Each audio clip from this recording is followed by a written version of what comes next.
Chris Calabucas, and once again we're coming at you live from deep, deep, deep in the heart of Silicon Valley, California.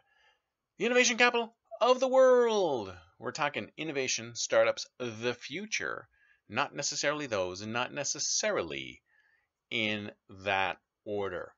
So, you're a startup founder. You've come up with a fabulous idea. It's an absolute amazing, amazing idea. And you go, wow, this is great. I'll bet you there's tons of other people that need this thing. I mean, typically what happened was you experienced something that was pain.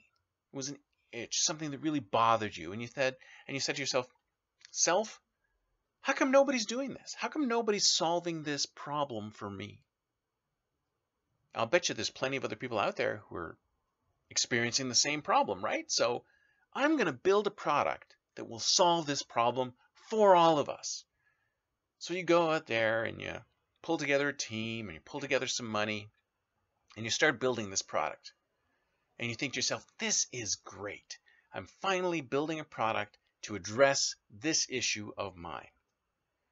And as you're moving along, you're going through the process, you're putting it together, you're doing some market testing, you realize that your customers are like, yeah, this is good, but could you add this feature? And could you add that feature? And could you add this feature? And could you add that feature? And then you say, no, I'm not going to add that feature because I'm going to go the Steve Jobs route. I'm going to tell you what you want. I'm going to solve this problem for myself, so I'm going to solve it for you. But your customers are telling you no. Your customers are saying to you, if you did this and you did this and you did this, then maybe we'd buy it. Maybe we'd like it more. But you're still stuck to your original vision. You're thinking, this is my original vision. I'm the founder, or my team of founders, the founders. We're going to go with this. And you're going to keep on going with this until you run your startup into the ground. Don't be afraid to pivot. Don't be afraid to do something different based on what your market is telling you. This is what savvy founders do. Savvy founders watch what's happening with their startup. They watch what's happening with traction. And if their customers are going this way, you're going that way, you say, you know what? Pivot time. I'm going to do this, not that. Customers want this. We were going to give them this, but you know what? They don't really want this. Maybe they don't want this yet, or maybe they don't want this at all. But this they want. We're fulfilling a need. We're meeting a need of the customer. And maybe the founders go, wait a minute, that's not our original vision. That's fine. The original vision doesn't matter.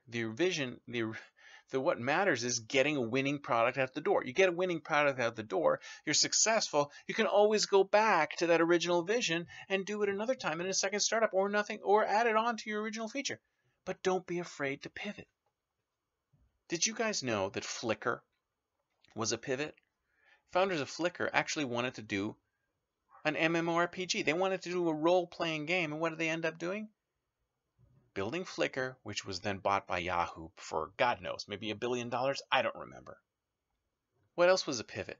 Did you know that Twitter was a pivot? Twitter was actually a skunkworks project done by a podcasting company. Podcasting didn't take off, but Twitter took off. Were they afraid to pivot? No.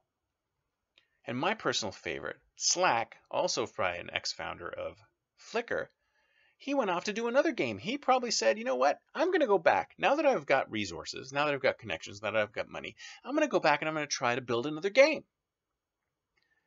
He started building the game, and then he realized that there's certain features in the game which appeal to people as something completely different. So what did he do? He pivoted, just like they did with Flickr. He pivoted, and now Slack is an incredibly huge, popular software. Incredibly popular software that everyone is using, and the valuation of his company is insane. Why? Because he wasn't afraid to pivot. So that's why I say to you, startup founders, you who are out there, don't be afraid to pivot, because you never know where it's going to take you. Probably somewhere good. That's it for me for today. See you next time, and until then, don't forget to think future.